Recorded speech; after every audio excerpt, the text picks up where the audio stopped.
Once again, the world's 2 billion Muslims will celebrate their greatest festival, Eid. During this time, businesses, schools, and courts will close in 57 countries across the globe, and major world leaders will extend their greetings for the day.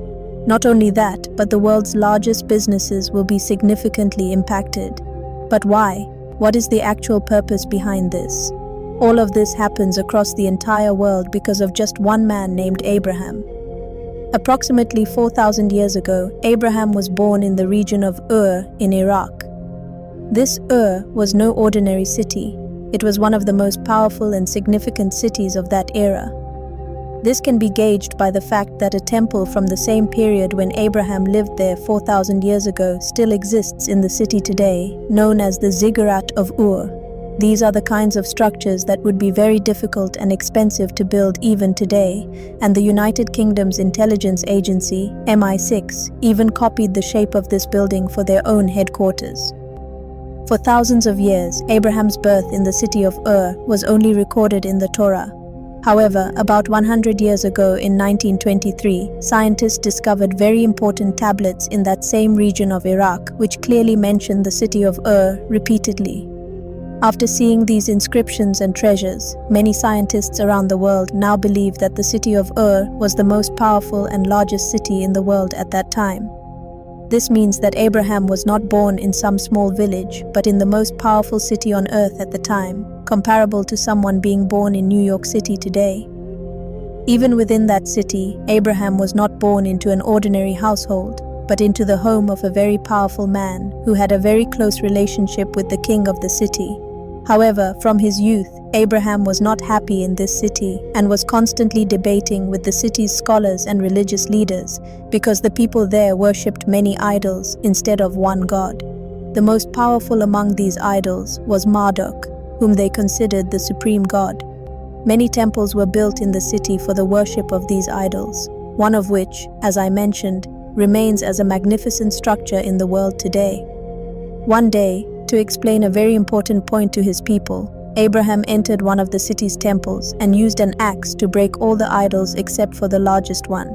He then placed the axe on the largest idol and left.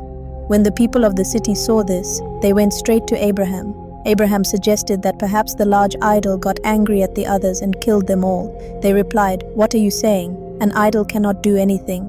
Abraham responded, "Exactly. When you know they can't do anything, then why do you pray to them?" This made them so angry that, with the help of the city's king, they prepared a massive fire to make an example out of Abraham. There is some confusion here as to whether this king was Nimrod or someone else, because in both the Torah and the Quran, the king's name is not directly mentioned as Nimrod in connection with this specific event. Whatever the case, Nimrod, or whoever the king of that city was, summoned all the people and lit a massive fire in front of them. It was such a large fire that people couldn't even get close enough to throw Abraham into it. Therefore, they prepared a catapult, or a similar device, to throw him in from a distance. A massive crowd from the city of Ur, who were the most powerful people of that time, watched all of this. In that entire crowd, there was no one to support Abraham except for one person, Abraham's nephew, Lot, who was present in that assembly.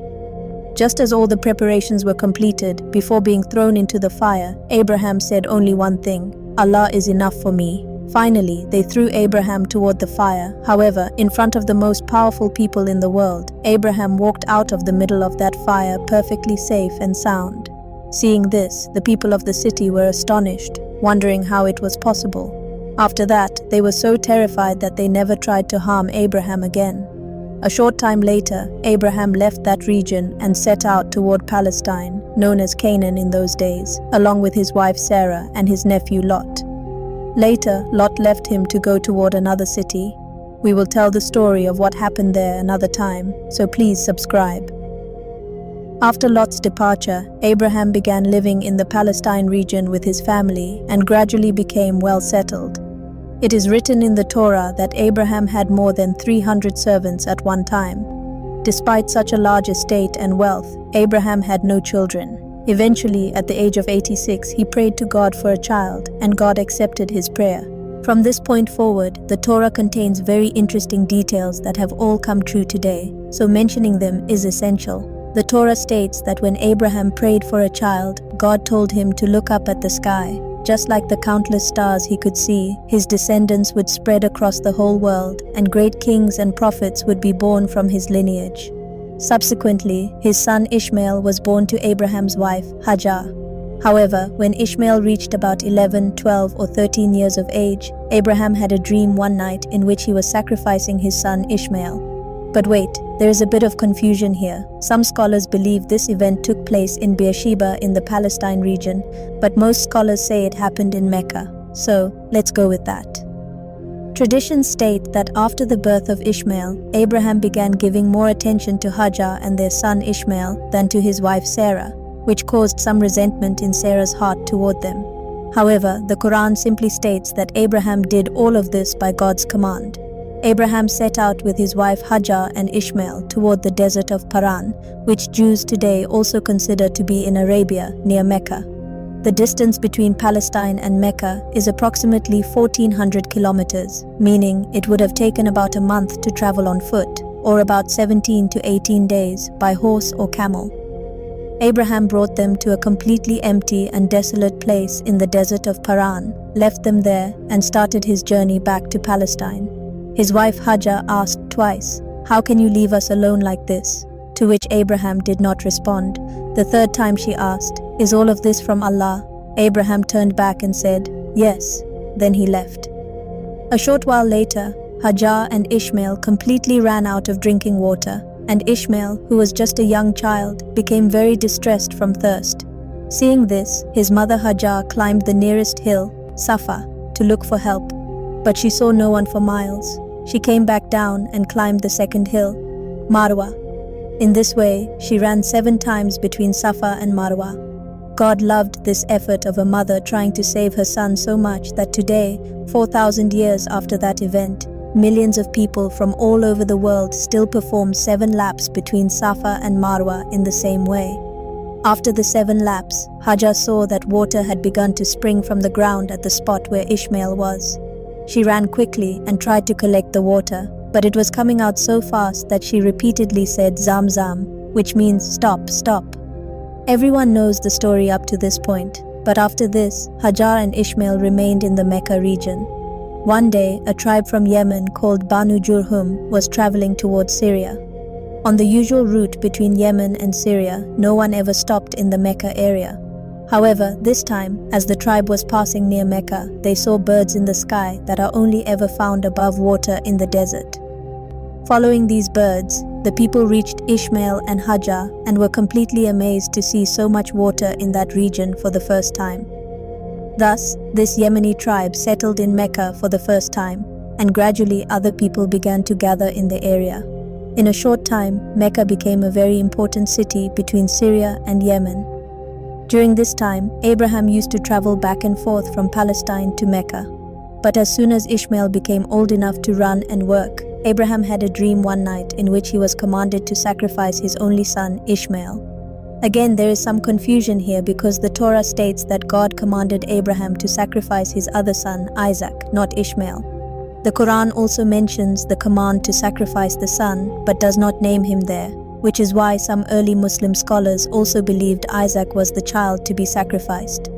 However, most Muslims today consider Ishmael to be the Zabihullah, the sacrificed of God, because the sequence of Abraham's story in the Quran shows that Ishmael was born first, then the sacrifice incident occurred, and then Isaac was born.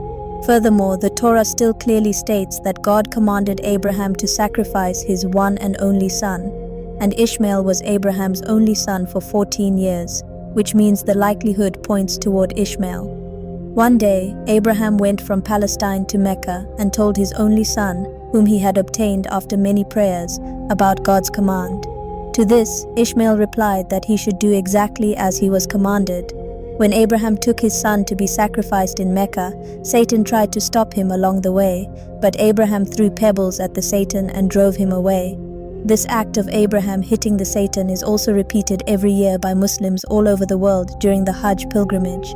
Just as Abraham laid Ishmael down to sacrifice him, God stopped him at that exact moment and told him to sacrifice a ram instead of Ishmael. He also said, "We will keep this sacrifice of yours established in all coming generations." Then God commanded that he should eat it himself and feed others. Muslims have been copying this act of Abraham in the exact same way for the last 1400 years. This means every sacrifice is divided into 3 parts, one for the family, the second for relatives, and the third for the poor. This one event, which took place 4,000 years ago between a father and a son in the small village of Mecca, now mobilizes a multi-billion-dollar economy across the world every Eid to celebrate that day. That is $3 billion in Pakistan, $4 billion in India, $5 billion in Bangladesh, and $14 billion in the world's largest Islamic country, Indonesia. Additionally, there is $6 billion in business in Saudi Arabia and $2 billion in Turkey, with billions of dollars of business occurring similarly in the rest of the world. Many years after this sacrifice incident, Abraham came from Palestine to Mecca once again, and this time, together with his son Ismail, he built a house for the worship of God in that city, the Kaaba. After this, Abraham returned to Palestine and passed away there sometime later. After Ismail, all of Arabia continued to come to Mecca every year for pilgrimage, visit the hills of Safa and Marwa, and perform sacrifices.